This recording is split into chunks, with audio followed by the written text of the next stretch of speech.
Hey everybody and what's up students, welcome back to the channel of Team Munshi. This side Saras Giri और आज हम start करने वाले हैं आपके अकाउंटेंसी का एक बहुत ज्यादा important topic PNL appropriation account.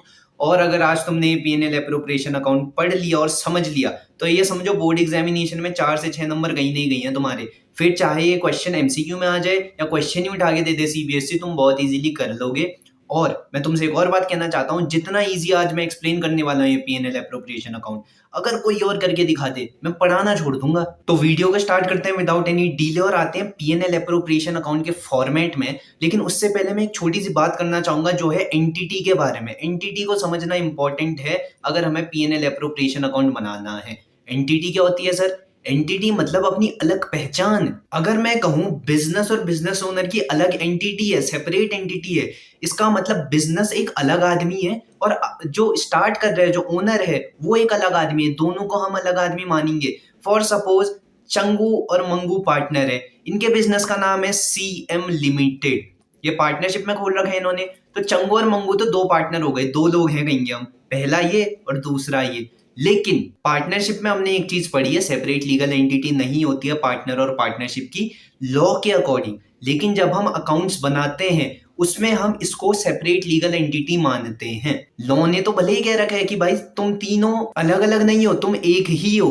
लेकिन जब हम बिजनेस अकाउंट बनाते हैं हम सबको अलग अलग मानते हैं, तो तीसरी एंटिटी ये हो जाएगी। अब जो पीएनएल एप्रोप्रिएशन अकाउंट बनाते हैं ना, वो हम बनाते हैं बिजनेस के पर्सपेक्टिव से, ना कि पार्टनर के पर्सपेक्टिव से।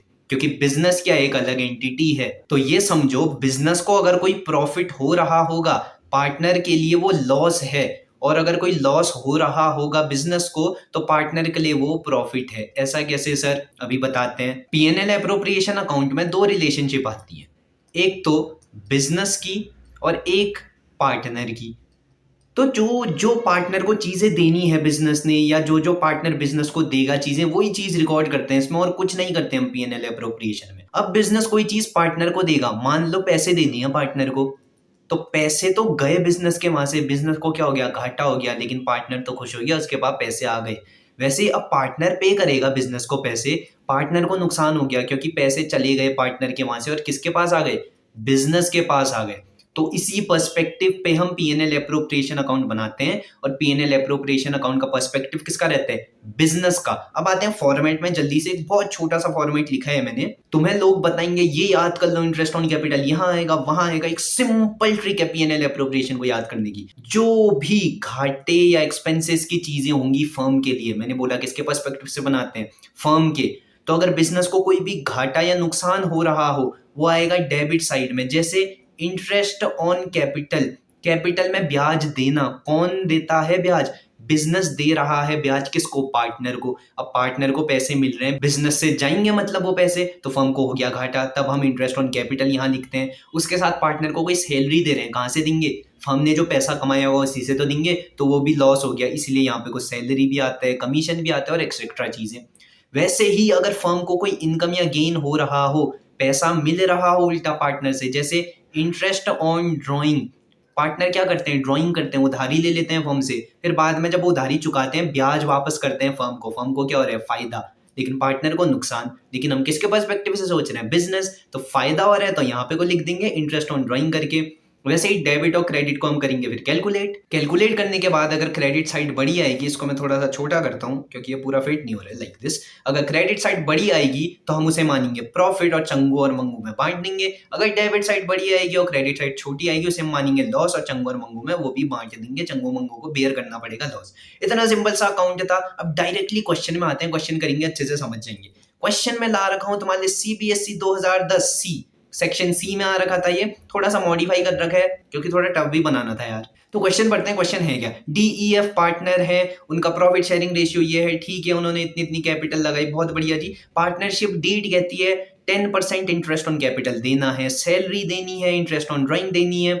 और डी ने इंटरेस्ट ऑन ड्राइंग निकाली 40,000, ई ने निकाली 50,000, एफ ने निकाली 30,000, और डेट्स दे रखी हैं, तो हमें डेट वाइज कैलकुलेट करना पड़ेगा इन सबको। और हमसे क्या कह रहा है, during the year ended firm ने इतना पैसा कमाया, तुम बनाओ पीएनएल एप्रोप्रिएशन अकाउंट। बहुत सिंपल है, अभी मैंने बताया। पीएनएल एप्रोप्रिएशन अकाउंट का फॉर्मेट ये है, सबसे पहले हम कभी भी प्रॉफिट लिखते हैं by net profit, net profit, या इसको तुम पीएनएल अकाउंट करके भी लिख सकते हो, बाय नेट प्रॉफिट और बाय पीएनएल अकाउंट सेम रहेगा, प्रॉफिट लिखेंगे। अब देखो सेम कॉन्सेप्ट लग रहा है, फर्म को फायदा हो रहा होगा, कहाँ आएगा, क्रेडिट साइड में। अब प्रॉफिट कमाया है, किसने कमाया होगा, फर्म ने, फायदा हो रहा है, डेट्स वाई क्रेडिट साइड में आ रहे हो। फर्म ने प्रॉफिट कमाया 3.5 लाख का, सो 3,50,000 यहाँ पे को मेंशन कर देंगे। उसके बाद क्या है चीज देखते हैं, इंटरेस्ट ऑन कैपिटल 10% देना है। अब इंटरेस्ट ऑन कैपिटल देंगे, मिलेगा किसको, पार्टनर को। देगा कौन, फर्म। फर्म के लिए हो गया नुकसान, नुकसान की चीजें आती हैं डेबिट साइड में।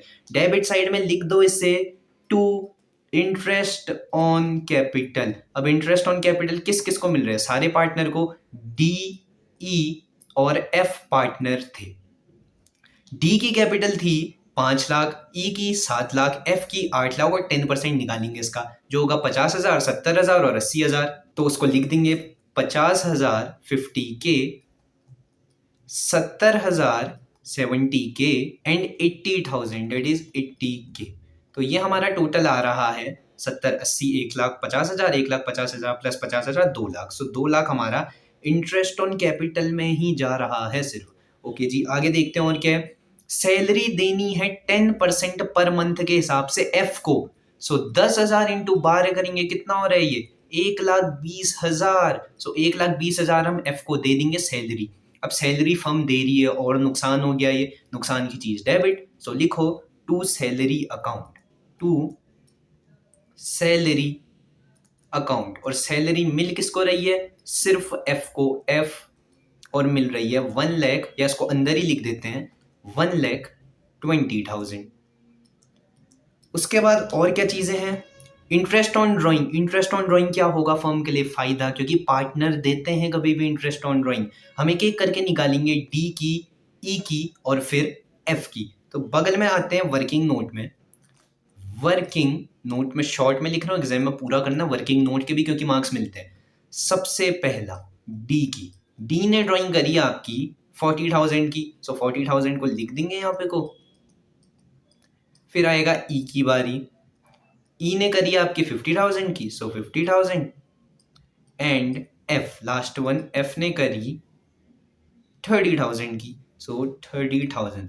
सबको 12% इंटरेस्ट के हिसाब से इंटरेस्ट ऑन ड्राइंग लौटानी थी। सो 12% निकालेंगे सबका, 12, इसका भी 12 और इसका भी 12। लेकिन एक स्पेसिफिक डेट भी मेंशन करी थी। अगर हम इंटरेस्ट निकालेंगे, इंटरेस्ट में क्या लिख रखा है, पर एनम के हिसाब से, यानी साल भर का इंटरेस्ट 12% था। लेकिन इन्होंने साल भर के लिए थोड़ी ली ड्राइंग, इन्होंने तो कुछ ही समय के लिए ली। जैसे डी ने 31 जनवरी 2021 को ली ड्राइंग, और अकाउंट्स क्लोज कब हो रहे थे, 31 दिसंबर, मार्च मत ले लेना यहाँ।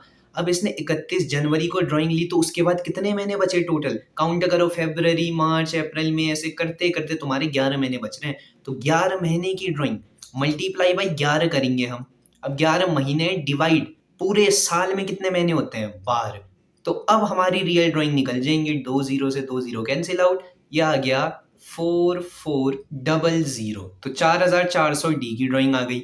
ई का टाइम पीरियड क्या था, ई ने विड्रॉ करा 31 मार्च को। सो मार्च से अब तुम दिसंबर तक काउंट करो, मार्च, अब मार्च तो यहाँ पे को कंप्लीट हो गया 31 को। सो मार्च टू अप्रैल 1 महीना, अप्रैल टू मई 2 महीना, ऐसे करते करते दिसंबर तक जाओ, जो आएगा 9 महीने। सो 9 महीने को यहाँ पे को करेंगे मल्टीप्लाई, और एक साल में कितने महीने होते हैं, 12। सो डिवाइडेड बाई 12, 12 से 12 गया, 2 0 से 2 0, 9 5 45। सो 4,500 हमारी ई की ड्राइंग आ गई। एफ की ड्राइंग देखेंगे अब, एफ विड्रॉ 30,000 ऑन 31st। इसने तो भाई साल के आखिर में ही ड्राइंग करी है, तो इसमें तो ब्याज ही नहीं लगेगा अकाउंट, क्योंकि भाई साल के आखिर में क्लोज हो जा रहे हैं। जब तक हम इस पे इंटरेस्ट डालते, अकाउंट्स तो क्लोज कर दे रहे हैं। ये बहुत शातिर आदमी है एफ, सो एफ की ड्राइंग नहीं निकलेगी। एफ को हम कर देते हैं यहाँ पे को क्रॉस, और डी और ई की लिख लेते हैं 4,400 एंड 4,500।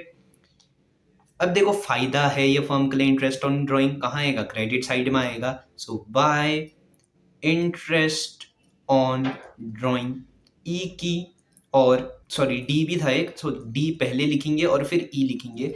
डी का था 4,400 एंड ई का था 4,500। दोनों को जब ऐड कर दें 8,900 आ रहा है, 8,900। अब और कुछ दिया है क्वेश्चन में, वो देखेंगे। क्वेश्चन में और तो कुछ नहीं दिया है, पीएनएल अप्रोप्रिएशन अकाउंट यहाँ पे ऑलमोस्ट कंप्लीट हो गया। अब हमें क्या बांटना है, प्रॉफिट और लॉस। क्रेडिट बढ़ा आ रहा है या डेबिट, ये देखेंगे। यहाँ आ रहा है ये 3,20,000 और ये ज्यादा आ रहा है, ये आ रहा है 3,58,900। सो 3,58,900 यहाँ का टोटल है। तो यहाँ का टोटल भी इतना ही आएगा जब हम प्रॉफिट बांट देंगे, क्योंकि डेबिट और क्रेडिट इक्वल होते हैं। इन दोनों को तो लिख लेते हैं।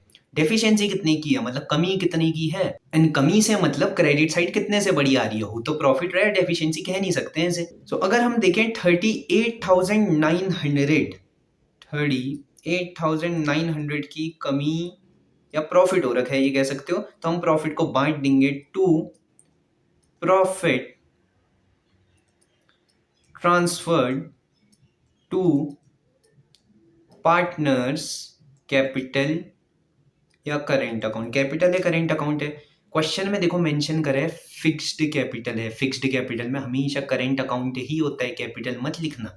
सो पार्टनर्स करेंट अकाउंट में शॉर्ट में लिख रहा हूँ, एग्जाम में तुम पूरा लिखोगे। डी ई और एफ आपके पार्टनर थे। 38,900 था, तो इसको रेशियो में बांटेंगे। रेशियो में ही बांट रहे थे शायद वो, बिल्कुल 5:7:8 के रेशियो में। सो पहला 5/20 होगा डी के लिए। 5/20 डी का है। ई का होगा 38,907 था ये थिंक, देखते हैं। 7 और 8 ओके। तो 7/20 और एफ का, एफ बहुत शातिर है भाई, साल के आखिर में ही करी इसने ड्राइंग ताकि इंटरेस्ट ना देना पड़े इस साल के लिए। 900 इंटू 8/20। अब इन सबको कैलकुलेट करेंगे, इससे ये गया ये 2.5 और ये आ गया 9,725 डी का आ गया। तो इसको सबसे पहले लिख लेते हैं 9,725। ई का कैलकुलेट करेंगे, 0 से 0 गया, ये 3.5 टाइम्स, ये आ रहा है 13,615 13,615 और 0 से 0 कट गया, 2 4 8 गया, ये तो और सिंपल है 15,560। तो इसको भी यहाँ पे को लिख देंगे 13,615 एंड देन वी हैव 15,560 15,560। तीनों का जब टोटल करो तुम्हारा आ रहा है 38,900। और तुम्हारा पीएनएल अप्रोप्रिएशन अकाउंट यहाँ पे को क्लोज करते हैं, single line double line. PNL appropriation account इतना सिंपल था, तुम्हें याद क्या रखना है, फर्म के पर्सपेक्टिव से बन रहा है अकाउंट। प्रॉफिट होगा, अगर फर्म को प्रॉफिट हो रहा है क्रेडिट साइड में आएगा, नुकसान होगा डेबिट साइड में आएगा। इतना सिंपल है। और थोड़ा ड्राइंग्स में दिक्कत आ सकती है तुम्हें क्वेश्चन को समझना जरूरी है। ड्राइंग्स पे भी एक वीडियो आ रही है, तो टेंशन मत लेना, रिवाइंड सीरीज में सब कवर कराऊंगा मैं। बाकी पार्टनर्स कैपिटल अकाउंट तुम्हारा यहाँ कंप्लीट हो गया है, उसके साथ तुम्हारे 4 और 6 नंबर भी पक्के हो गए हैं। एमसीक्यू में पूछा जाता है पीएनएल अप्रोप्रिएशन अकाउंट के बारे में, और कभी कभी तो डायरेक्ट क्वेश्चन दे देते हैं 4 नंबर 6 नंबर का। तो तुम्हारे ये नंबर पक्के हो गए हैं। यहाँ पे को वीडियो पसंद आई है, लाइक करना, शेयर करना, सब्सक्राइब करना और अपने दोस्तों को भी रिकमेंड करो। रिवाइंड सीरीज आ गई है।